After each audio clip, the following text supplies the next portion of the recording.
What is up everyone, welcome back to Lex Alexas. Today it is the championship review of match day 40. We've got a lot to unpick from these weekend's games. Some crucial results in the bottom part of the table, some crucial results in the top part of the table. The top 6 races getting ever intense. We've also got some midweek games that we'll be predicting in the second half of this video. So guys, make sure you get ready for those predictions in the second part of the video. For the Lex Alexas Football Prediction League, I'm going to show the updated standings after the midweek games. I have calculated the latest standings based on this weekend's games, but I'm going to give it until the midweek games are done, and then I'll be able to post a full update, which you can see on the community tab. So you're going to have to wait till Thursday, but I promise you there's not been a lot of change anyway, so there's not really much point of me reporting it.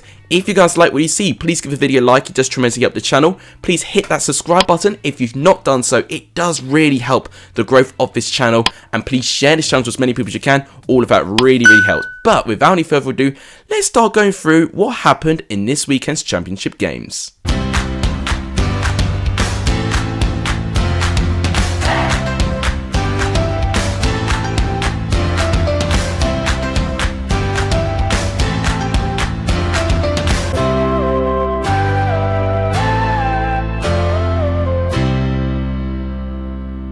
So Friday's game between Hull and Huddersfield ended 1-0 to the away team.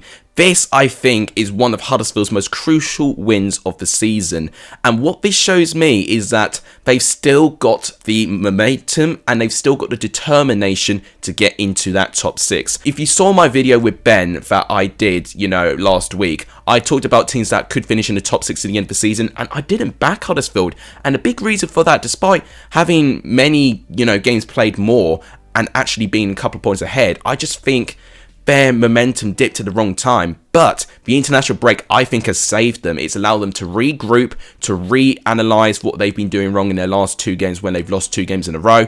With this game, it looked to be a pretty frustrating game. Hull really only had 1 shot on target, which was a Keane Lewis-Potter free kick. But other than that, it was all Huddersfield. Ingram made some brilliant saves.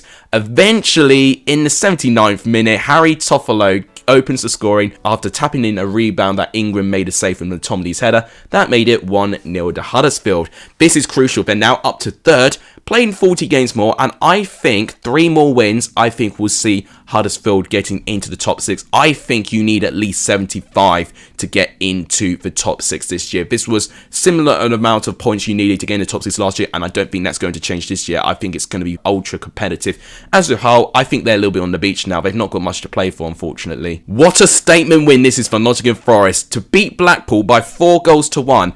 Blackpool, before this game, were actually the most defensive team of 2022. Then Nottingham Forest come around and literally spoil their chances. Now it's Nottingham Forest that have actually conceded the less goals in 2022. Now Zinchenko scored the first goal. It came in from a deflection for Fornini. Brennan Johnson scores a very quick double. Brilliant build up for the second goal. That Ryan Yates pass was ingenious for what he did. I think the second one came with a bit of a mistake from Grimshaw. He definitely gave the ball, way too easily. Literally cleared the ball straight at Johnston, and that made it 3-0 to Forest at the time. Even Sam Surridge getting on the score sheet to make it 4-0. I actually think he's looked better playing with Nottingham Forest than he had done playing with Stoke this season. And then in the end, it ended 4-1 with Connolly managing to get what looked like just a consolation goal for Blackpool. I think Blackpool would definitely be wanting to up their game when they play against Preston in the West Lancashire derby. They got the better of them in their last game, and they'll definitely be determined to try and finish above their rivals, because if Preston beat them, then Preston can then overtake them. So for bragging rights' sake, they definitely would want to try and get the better of Preston there. As with Forest, brilliant win. They're just outside the top 6, but with all those games they have in hand, I think now they've literally peaked with their momentum at the right time, and I'll be very shocked if Nottingham Forest don't get into the top 6. They've got tough games coming up, but the way they're playing right now, I don't think anyone wants to face Nottingham Forest right now. Now to the 3 o'clock games. Now this game was a crucial game for the bottom part of the championship. It ended Barnsley 1, Reading 1. A result that really does not do any favours for Barnsley. Reading would have taken a draw because the gap between them is still only 5 points. But with the games that Reading have got, I think they have got a better run-in than what Barnsley have, including their next weekend game being a game against Cardiff at home, where Cardiff shipped for against Swansea. If Reading win that one, then I don't see Reading being caught up. Barnsley needed to win this one to have a real good chance of fighting with Reading to actually get out of the relegation zone. They took the lead originally from Carlton Morris, a brilliant goal in this part, but for most of the game, I felt Reading were the better team. They created more. They definitely had more shots. They had more shots on goal as well. They were determined, Reading, to get something from this game. And fair play to them. They definitely showed some fight, which I was questioning. Why have we not seen this fight from them any sooner? But Josh Lauren, again, with a crucial goal. That's 2 goals in 2 games for Josh Lauren. And by himself, his goals has picked up Reading 4 points in their last 2 games, which could be the points needed to make Reading survive. So Josh Lauren, the hero once again, as with Barnsley, crucial blow for them. They're going to have to produce almost a faultless run of form to have any sort of chance of not getting relegated now. The game between Bournemouth and Bristol City ended as a 3-2 victory to Bournemouth, a 5-goal thriller, and I'm frustrated with this one because I was about to predict 3-2 to Bournemouth because Bristol City have been involved with a lot of 5-score lines, especially with 3-2s. You know, they've been on the winning side of a 3-2, but they've also been the losing side of a 3-2. You know,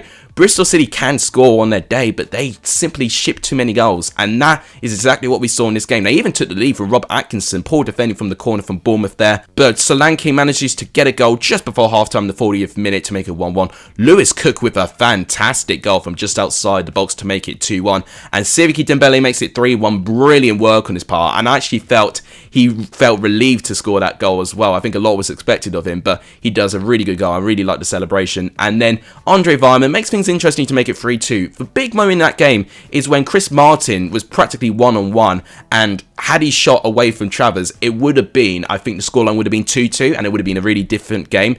But Travers makes an unbelievable point-blank save to keep Chris Martin out, and ultimately, you know, minutes later after that, that's when Siriki Dembele manages to get on the score sheet as well. So those tiny margins really do make a difference in these games. So, a bit unlucky with Bristol City, but ultimately, if they don't improve their defence, they're ultimately going to get these scorelines. As with Bournemouth, not necessarily a convincing defensive performance, but they win. I feel like they only need a couple of wins now, and then I think they could get promoted. What an unbelievable result you had in the South Wales derby. Cardiff 0, Swansea 4. This is the first time that Swansea have done the double over Cardiff, I think, for over 100 years. Correct me if I'm wrong, but it's Swansea's first double over Cardiff for quite some time. What I really liked about this performance is that all 4 of their goals were very creative and very, very different. You got some goals, you know, involving great build-up play on the right, some good build-up play from the left, some goals involving squared passes, ground passes, some involving crosses and set pieces, and then you get Obafemi's second where he just completely wallops it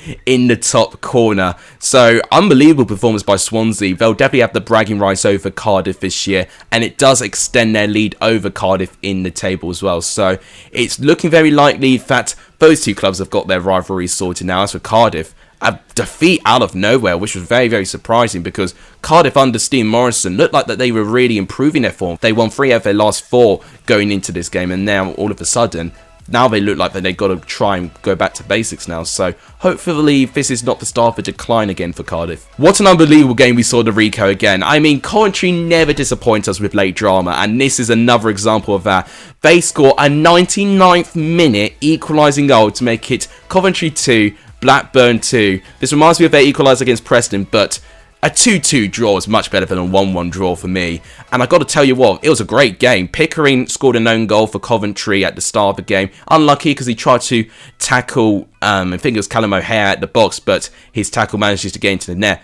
But genius play by Tony Mowbray. He managed to bring Bradley Dack on, and he scored with literally his first touch on the pitch with a header, which made it 1-1. Then Scott Wharton scores a header from a corner to make it 2-1. I was thinking, okay, maybe Blackburn could get a win here. And I felt if Blackburn won this, I think it would have definitely given them a nice chance again to compete with top 6.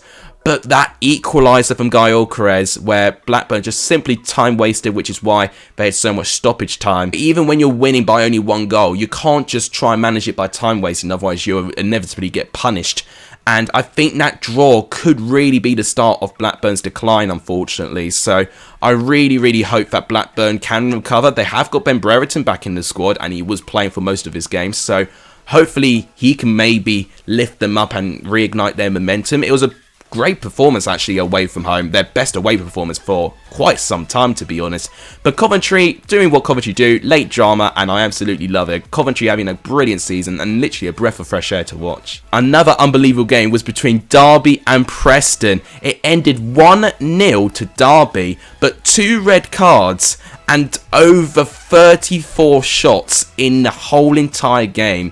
It was definitely a game you would blink and you would miss it. You know, you had to watch every single second in that game.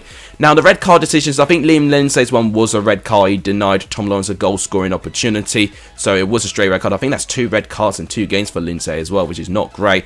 Tom Lawrence nearly scores the resulting free kick, just shooting it a whisker wide off the post. Now, Derby's red card. Now, there's a big debate about this red card. I felt it was a bit harsh looking at it firsthand, but then when I see it again, the contact is not as heavy, but I think for the fact that this technique is kind of like a scissor tackle, they are quite dangerous, and I understand why the red card was decision. I've also felt the referee was quite pressured as well, because Preston were absolutely outraged with this tackle as well. Probably due to the fact that they, you know, needed Derby to go down to 10 men themselves for Preston to have a chance to get something. But lo and behold, even going down to 10 men for both teams, Derby managed to score, and I felt they missed an opportunity when Max Bird was sent off originally, but it turns out not. Ravel Morrison, where it was real pinball in the box, but he managed to score to make it 1-0 to Derby. It's a shame that their win, you know, doesn't really help their survival chances that much. The only positive is that they closed the gap to Reading up to 6 now, but it's still not looking really good at the moment. If Reading don't win their game in hand, Derby know that they've got a 6-point gap to try and catch Reading, but to try and catch a 6-point gap with 6 games left is not going to be easy, as with Preston. Disappointing performance, really, to be honest. Only 1 shot on target is just not good enough. But they do have a chance to try and reignite their great form if they can beat their West Lancashire rivals Blackpool in midweek, which I'll be excited to see how they cope with that pressure. Another very entertaining game was Luton 2, Millwall 2, another 2-2 draw. And I tell you what, very similarly to Coventry and Blackburn, this was a really entertaining game. And I tell you what, both teams were at it. 55% possession to 45% possession, 9 shots to 10 shots, 2 shots on target to 4 shots on target. It was a very close game, and both teams had their moments back and forth. But one thing I'm really going to praise Luton is how quickly they managed to get something from falling from behind. Millwall took the lead twice, so they'll feel a bit disappointed, Millwall, that they didn't get something from this game. Tom Bradshaw scored the first goal, brilliant build-up play to that goal, but within like 9 minutes later, Adebayo managed to equalise to make it 1-1. But then, in the 81st minute, I thought Benik Afobe managed to get Millwall a crucial 3 points, which I was going to be frustrated because I remember my predictions thinking I somehow can see Millwall winning this by 2-1. But lo and behold, Jake Cooper scores an own goal. Literally about 6 minutes later after that one to make it 2-2. Disappointing to reiterate for Millwall for the fact they took the lead twice and still couldn't win out of it. Millwall can be a banana skin team to play against, and the fact they didn't lose, and you can see it's 1 point game for the fact that Sheffield United didn't win. I think Luton are really strong favourites to get into the top 6, I'm serious. Peterborough are looking like that they're really starting to struggle now. They've conceded another 4 goals against a Middlesbrough team who win by 4-0. And likewise, Nottingham Forest, this is a statement win. Middlesbrough really want those top 6 places. They're now 5th place, so they are officially in the top 6. I know there's a couple of teams below them that have got more games in hand than Middlesbrough do, but if they carry on this form, Middlesbrough have got a really strong chance. Now, their goals were brilliant, especially Tavernier's goal. Like, the strike that he had from that Paddy McNair pass was absolutely unbelievable to make it 1-0. Balogun managed to score the second one. And I've got to say, when it was 2-0, I still think Peterborough had a chance. They still had great moments in the box, but they just didn't take their chances. And that is ultimately was let Peterborough down. When it got to the third, I felt it was game over. Coburn made it 3-0. And then for the fourth one, just Fuchs gaining the ball away in the midfield, and Watmore had the easiest of goals to make it 4-0. So if you're making mistakes like that, you ultimately deserve to be punished, and unfortunately that is what Peterborough have got. Now they are rock bottom in the table with 26 points with 39 games played. I will be very surprised if Peterborough survive, unfortunately. As with Middlesbrough, I think they've really got a chance now getting to those top 6 places. It was a weekend of derbies. We now had the West London derby to talk about now. It ended QPR 0, Fulham 2. It's 1 win and 6 for QPR, and it could result in Mark Warburton getting sacked from Queen's Park Rangers. These are the latest reports going around. It's not been confirmed yet, but it could all well be confirmed by the time this video comes out. I mean, it's a little bit harsh for me, especially if they're going to sack him after losing to Fulham, because Fulham are definitely by far the best team in the Championship.